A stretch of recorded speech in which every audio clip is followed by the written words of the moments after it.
Have you ever felt that relentless hum of information overload? Like your brain's a browser with just way too many tabs open. Oh, definitely. Or maybe you're just, searching for that aha moment, that feeling of clarity that actually sticks. Exactly. That feeling that leaves you more motivated, maybe even more joyful. If Mm. that sounds familiar, well, you are definitely in the right place today. Yeah. We're doing a deep dive into the dose effect, which is a really groundbreaking concept from neuroscientist T.J. Power. That's right. We've sifted through, well, a whole stack of Power's core work, really pulling out the key insights. The goal is to unlock this science-backed formula for optimizing your brain chemistry. It's all about understanding and, I guess, intentionally harnessing for amazing chemicals, right? Mhm. Dopamine, oxytocin, serotonin, and endorphins. Precisely, dose. And to really get it, it helps to step back a bit. Think about the huge shift in how humans live. Right, like our ancestors, for the vast majority of history, spent something like 85% of their time outside, living in these tight-knit tribal groups. Yeah, imagine their brain chemistry then. Dopamine surging from, the real effort of survival challenges, oxytocin, probably through the roof from all that group connection, needing each other. And serotonin just booming from being out in nature, sunlight, eating whole foods, Mm. endorphins from all the physical movement, hunting, building, Mm. just living. It was, a biologically optimized state in a way. Now, fast forward to today, we spend, what, maybe 7% of our time outside? It's a shocking contrast. Totally. If you dropped a hunter-gatherer into our world, they'd be hit with processed foods, constant phone buzzes. Dopamine would tank. Oxytocin too, probably. Right. Indoors all the time, Yeah. late nights, serotonin drops, sitting down all day, endorphins plummet. Yeah. And this isn't just hypothetical, this is kind of our societal reality now. Yeah. These modern lifestyles often block us from producing enough of these Mm. crucial chemicals, leaving us feeling, well, unmotivated, disconnected, anxious, stressed. But here's the empowering part, the really hopeful bit. Once you understand this biological need, this craving your brain has, the answer to rebalancing becomes actually surprisingly clear. And that's the dose effect. It gives us a simple, direct path to intentionally boost dopamine, oxytocin, serotonin, and endorphins. So let's dive into the first one, dopamine, often called the drive chemical. We all know those quick hits, right? Social media scrolling, maybe sugar, alcohol. Yeah, those instant gratification things. But high sustained dopamine, that feels different. It's that incredible feeling of being really productive, super motivated, genuinely excited about where your life is going. Which brings us to this fascinating idea T.J. Power talks about the Monday morning mystery. Ah, yes. Why are Mondays so often sluggish? Why do we feel so much more energized by Thursday or Friday? We usually just blame the weekend ending, but it's deeper, isn't it? It's often because Friday, Saturday, Sunday involve more of those quick dopamine things, maybe more booze, more treats, endless scrolling. Exactly. Which gives you that big spike, but then your system tries to rebalance and crash. You get this dopamine dip. So you start the week in a deficit almost. Kind of. Your brain differentiates. Quick dopamine is fast, but it fades fast too. Slow dopamine, though, that comes from effort, long-term stuff. Like work projects, keeping the house running, exercise. Precisely. So Monday through Thursday, as you engage in these effortful things, the dopamine release is more tied to the anticipation and progress towards a goal. It builds steadily. Ah, so that's the buildup leading to that Thursday, Friday buzz. Less spiky, more sustainable. You got it. No dramatic crashes. It's a much healthier cycle for motivation. Okay, that makes a lot of sense. So if our ancestors got this naturally, how do we cultivate that sustainable drive today with all the distractions, not just chasing the quick hits? A huge key is understanding and using flow state. Deep focus. Think about those ancestors hunting or building. They'd have been in flow constantly, way more than we are with phones buzzing. So how do we get there? Well, first, you need a specific goal. Challenging, but, achievable in the time you have. Just feeling like you're getting closer to finishing. That primes the brain, boosts dopamine. Okay, specific, achievable task. What else? second? Tell someone. Accountability is surprisingly powerful. Just messaging a friend, hey, focusing on this report for the next hour, it commits you. Simple but effective. And third, and this is crucial, eliminate distractions. Close the email, the messaging apps, social media, all of it. Ah, that's the hard part. When it gets boring or difficult, That's exactly when we reach for the phone. But you have to push through that moment. The dopamine reward, the real satisfaction, is on the other side of that initial struggle. okay, flow state is one piece. What about the daily grind? The consistent actions? That sounds like discipline. It is. And interestingly, power suggests it's not just about gritting your teeth. It's about cultivating, believe it or not, a love for your environment, making your spaces calming, warm places you want to keep organized. A love for tidying. How does Aw. that work? Well, one neuroscientist shared this story about his mom. She used to say, "Oh, I love that you love keeping your room so organized." Clever. Right.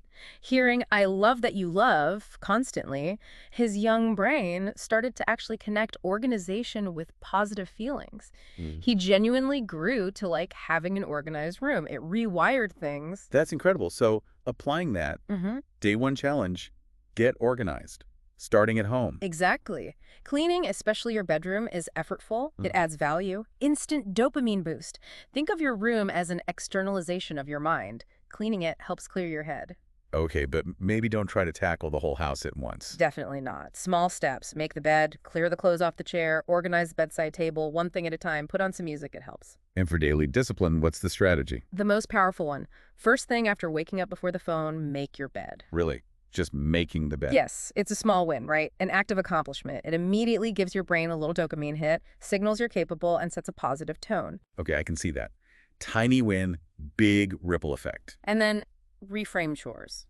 Emptying the dishwasher, washing up. See them as mental health boosters, not burdens. Especially when you feel low. They build dopamine through effort. You might even find flow while cleaning. So, Power highlights 4 key areas for daily discipline. Make the bed, keep the bedroom organized, keep the workspace organized, and wash the dishes regularly. Simple, consistent actions. Absolutely. Now, maybe the biggest one for dopamine control. Phone fasting. Ah, the phone. Oh. The ultimate quick dopamine dispenser. Totally. Especially those short form videos. TikTok, Reels, Shorts. Huge dopamine spikes, then huge crashes. Leaves you feeling drained, unmotivated, always needing the next fix. So stage 1 is just creating time away from it. Exactly. Windows of time. And the most impactful, stay off your phone first thing in the morning. Why is that one so critical? Your brain regenerates dopamine while you sleep. It's a vital resource for your day's drive and focus. Grabbing your phone immediately, it just spikes and crashes that precious resource right away. It's like skipping breakfast for your brain's reward system. Okay, new mantra. Sunlight before social media. Love it. And the evening routine is just as key. Aim for at least 60 minutes phone-free before bed. Okay, what about during that time? Maybe try exercising completely phone-free. Or if you need music, airplane mode. When you're cooking or eating, put the phone in another room entirely. Research even shows family meals, prepping together, cleaning up together, really benefit kids' mental health, partly because it reduces tech time and builds connection. And socializing too, right? Use that Yeah. as a chance to properly disconnect from the screen. Yes, put it away and be present. Now, stage 2 is about setting up your phone itself to help you. How so? Keep that screen time widget visible on your home screen. Aim for 1-2 hours daily. If you're hitting 3+ hours, power suggests your brain will likely struggle with focus and motivation. Ouch, okay. Visibility helps. And turn off almost all notifications, except maybe emergency calls from key contacts. This puts you in charge of when you engage rather than the phone constantly pinging you for those little dopamine hits. Takes back control. And finally, pick specific times for scrolling. Maybe 3 key moments like 10 a.m., 3 p.m., 8 p.m. Structure it. This lets your dopamine system actually regenerate between sessions, avoiding the constant roller coaster. Right, planned indulgence rather than constant grazing. Makes sense. Now, prepare yourself. This next one is really interesting. Cold water immersion. Ah, the cold plunge. I've heard about this. It's powerful. Studies show it can boost baseline dopamine levels by 2.5 times. That's apparently similar to cocaine, but crucially, without the harmful effects or the crash. Wow. How does that work? It links to the pleasure-pain balance. The cold is a pain signal, a stressor. Your body reacts, and in the process of rebalancing after the cold exposure, it releases this big surge of dopamine and adrenaline, pleasure, motivation, energy. They're like chemical cousins. So the shock triggers a positive rebound. Exactly, and the benefits go beyond dopamine. Better immune system, like 29% fewer sick days reported in one study. Reduced depressive symptoms, helps with muscle pain, exercise recovery, even fat burning, specifically brown fat. Okay, so the challenge is try cold showers, Mm-hmm. especially in the morning. Yeah, experiment with it. It can seriously supercharge your focus and productivity, setting you up for those flow state activities. It's definitely a shock at first, I won't lie, but that feeling afterwards, that mental clarity is something else. I might have to brave it. Okay, moving on. Having a clear purpose or my pursuit in life, how does that fit with dopamine? It's absolutely essential. Having a clear, challenging goal you're working towards builds that sustainable, slow dopamine through progress. But it also does something else really important. It helps you manage addictive behaviors. How so? When you have a meaningful long-term goal, you're more willing to sacrifice those short-term dopamine hits like scrolling or junk food for the deeper satisfaction that comes from working on your purpose. Your brain is fundamentally wired for progress towards something meaningful. And what's a good strategy to connect with that pursuit? Power swears by the phone-free morning walk. This is apparently one of the most impactful habits he adopted. Walk in nature, in silence, no phone. Use that time to really ponder your #1 goal. Silence is key, you said. Absolutely. It gives your brain the space it needs for genuine self-reflection away from external input. And hey, if you're not sure what your pursuit is right now, for the time being, make building your dose your pursuit. Focus on these practices. Okay, good practical advice. And finally, for dopamine, creativity. Yes, we all have innately creative brains, even if we don't always use them in our tech-heavy lives. Creative outlets, puzzles, art, music, writing, building something, they engage problem-solving circuits, help you feel like you're making progress, and generate dopamine that way too. So the big takeaway for dopamine, Yeah, you really are in the driver's seat for your motivation levels. totally. Give in to quick hits all the time. You'll likely feel lethargic. Prioritize these effortful, value-adding, new dopamine actions. Pursuing the life you want becomes, well, easier. It's about consciously choosing sustainable drive. Makes sense. Okay, let's shift gears. Oxytocin, the great facilitator of life. Yeah, this one's huge. It's about connection, bonding, teamwork, procreation. But critically, it's also linked to self-belief and confidence. It surges at birth, right? For that mother-child bond. Exactly. Shows how fundamental it is for connection. But today, we face real oxytocin challenges, less face-to-face time, more phone distraction even when we are together. Yeah, you see couples in restaurants both staring at their phones. Right. And that can lead to feeling disconnected, lonely, and internally it can fuel that critical inner voice undermining confidence. It's like our brain isn't getting that safety signal from connection. But high oxytocin feels different. More connected, more confident. Much more. And this leads to a really interesting point Power makes. Happiness equals reality minus expectations. Okay, unpack that a bit. If you understand that, it helps you manage the comparison game, especially from social media constantly showing you better lives. Focusing on gratitude for your actual reality allows it to maybe even exceed your expectations, which boosts that inner contentment and confidence. Less striving, more appreciating. That's a powerful reframe. Now, what about contributing to others? Doing good deeds. This is fascinating. That warm, calm feeling you get from helping someone, that's not just psychological, it's biological oxytocin. Our ancestors needed that drive to help the group survive. So pro-social behavior is literally rewarded by our brain chemistry. Exactly. Remember that Friends episode? Joey arguing there's no selfless good deed because helping feels good. Yeah. Yeah. Stevie trying to prove him wrong. Well, Joey was right, biologically speaking. That good feeling is the oxytocin. It's a beautiful mechanism favoring connection and group well-being. So how can we actively contribute? Power suggests 4 key groups. First, friends and family, simple things. Surprise your partner, clean up before they get home, a thoughtful small gift. Second, charitable work volunteering, donating blood, helping at shelters. Even donating items after a clear out gives you dopamine and oxytocin. And you mentioned touch earlier. Yes, the power of touch is huge for oxytocin. A simple hug can make a massive difference. That story about the couple who started hugging daily before and after work, it reignited their connection. Physical touch lowers stress hormones, builds bonds almost instantly. Wow. And connecting this to the big picture, that long Harvard study on happiness. Right. The Harvard study of adult development, 85 years, 3 generations. The single biggest predictor of long-term health and happiness? The quality of relationships. Not fame, not money, relationships. Exactly. People with closer bonds lived longer, stayed sharper mentally. Doesn't matter if you're an introvert or extrovert, prioritizing those loving connections is essential for thriving. So what activities really build those quality connections? Exercising together is great. Walking in nature, green spaces, calm us, help us connect better. Listening to music together, unlike TV, allows for conversation. And calling versus texting, you mentioned that study. Yeah, really interesting. Texting release no measurable oxytocin. But hearing a voice on a call, significant release. That nuanced tone, real-time feedback, our social brains need that. Okay, so when we're connecting socially, what's the checklist for maximizing oxytocin? Power suggests 1, phones away, obvious but crucial.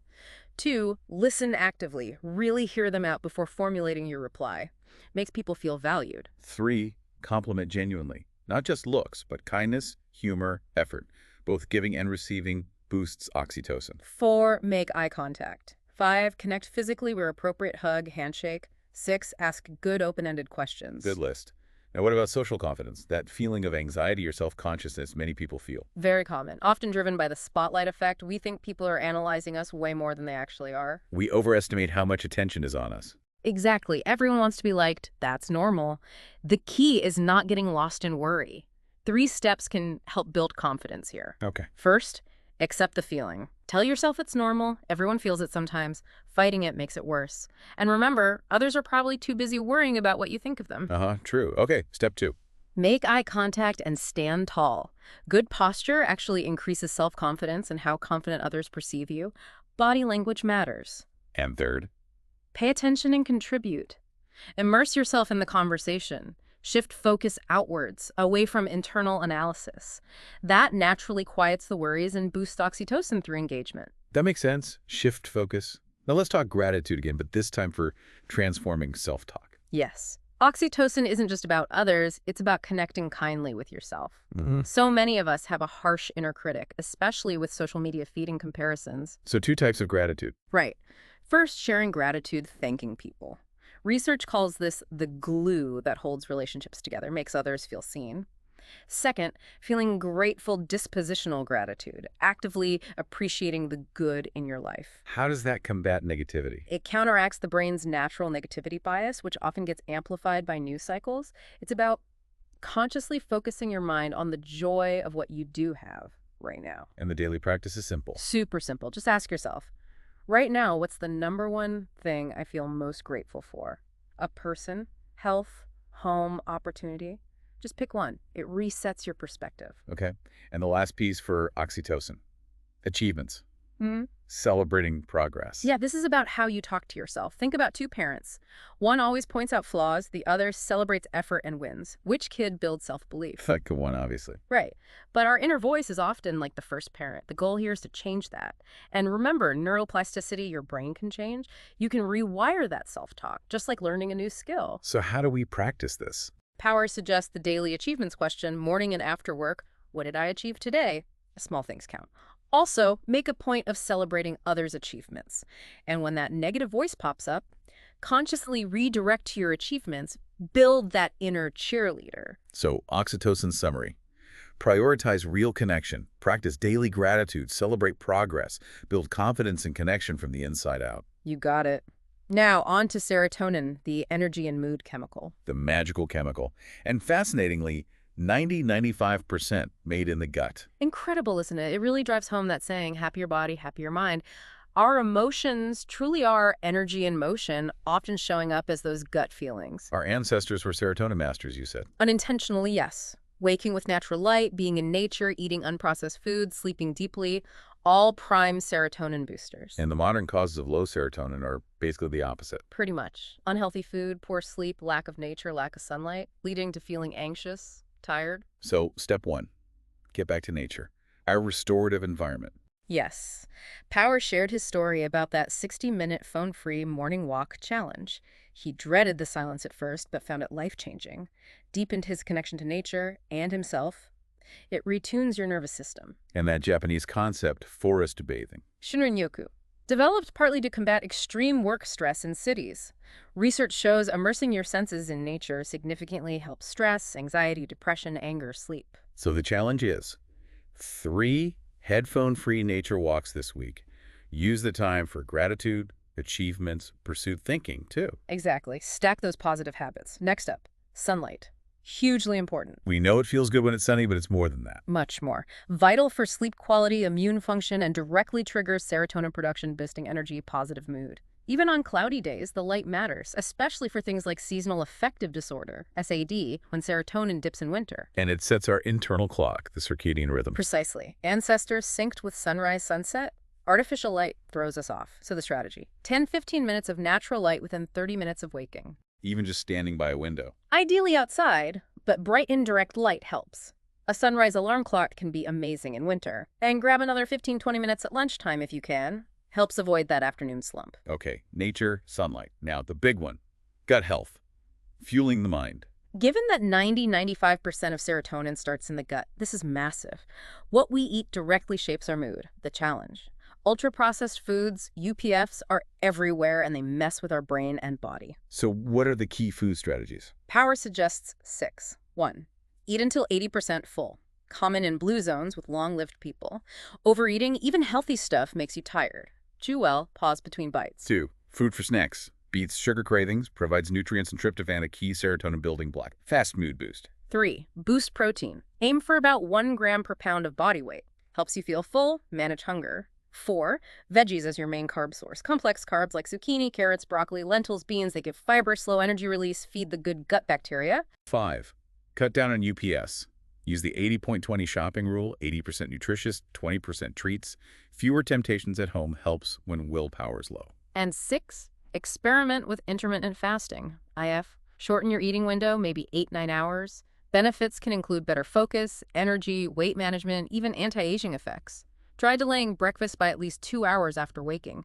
Lets cortisol settle naturally. And just a reminder that Kellogg's breakfast is the most important meal was marketing, right? Correct. And important caveats on IF. Women need to be mindful of hormonal cycles. Dr. Mindy Pelz has great info on this.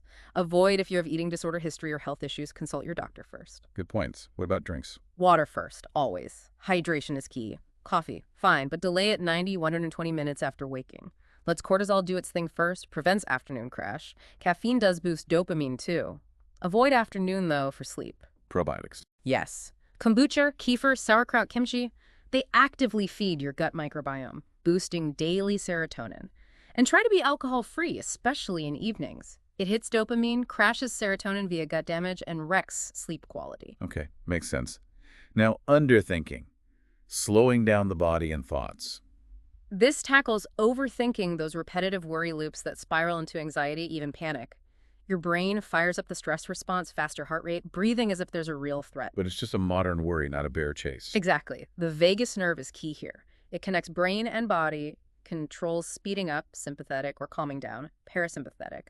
Vagal tone is your ability to switch to calm, and you can train it. Higher vagal tone is linked to higher serotonin. How do we train it? Breathing. Yes. 2 main strategies. 1, resonance breathing. Slow down to 6 breaths a minute. That's roughly a 4-second inhale, 6-second exhale. That longer exhale is critical for calming the nervous system. Practice daily. Okay, 4 in, 6 out. Second one. The physiological sigh. You actually do this naturally sometimes.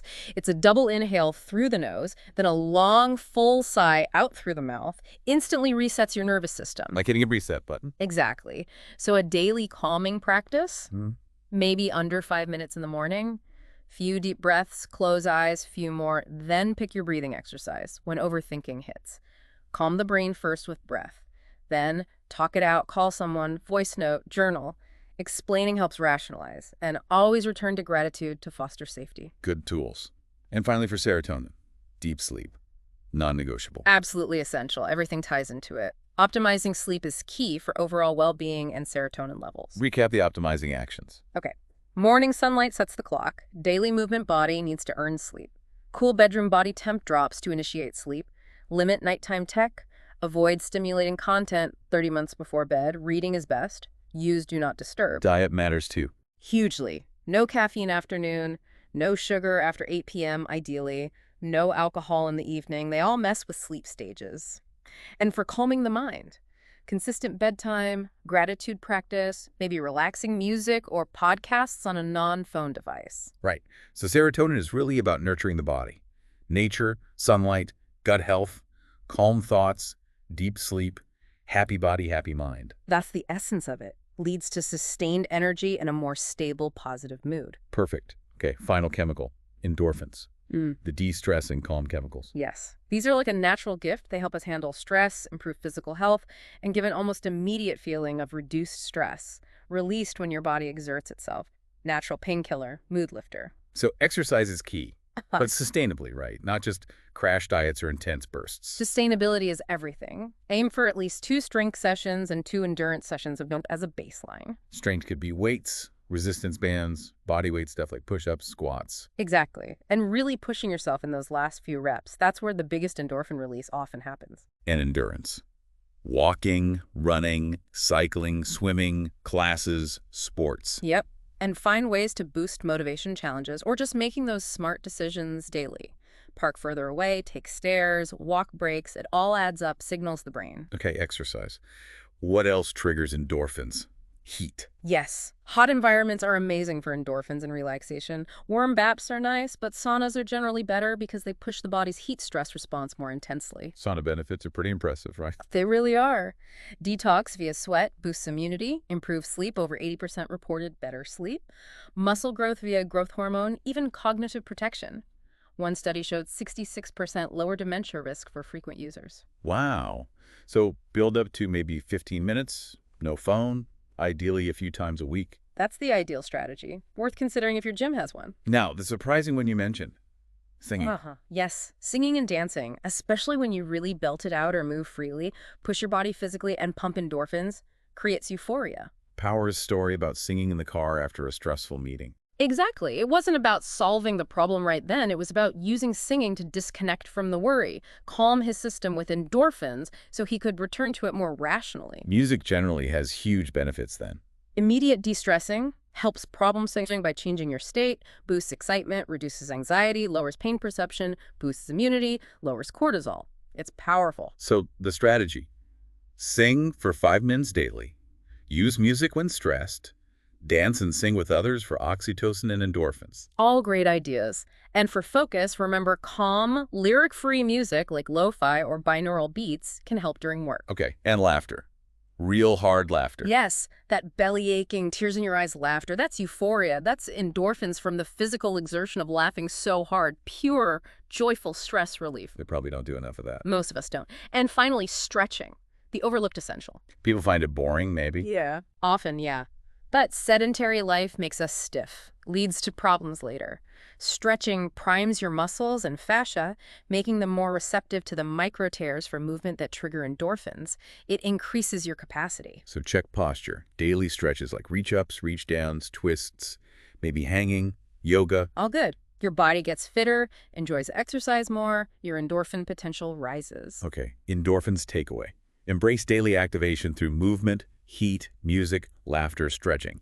Your immediate tools for de-stressing and finding calm. Exactly. So we've dived deep into dopamine, oxytocin, serotonin, endorphins. You've heard a lot of strategies. The goal now isn't to do everything at once, but to solidify what actions you will take forward. Maybe pick one primary daily action for each chemical that really resonates. Right. For dopamine, was it flow state, discipline, phone fasting, cold water, or my pursuit? Remember, you're in control of your motivation. For oxytocin, was it contribution, touch, social life, gratitude, or achievements?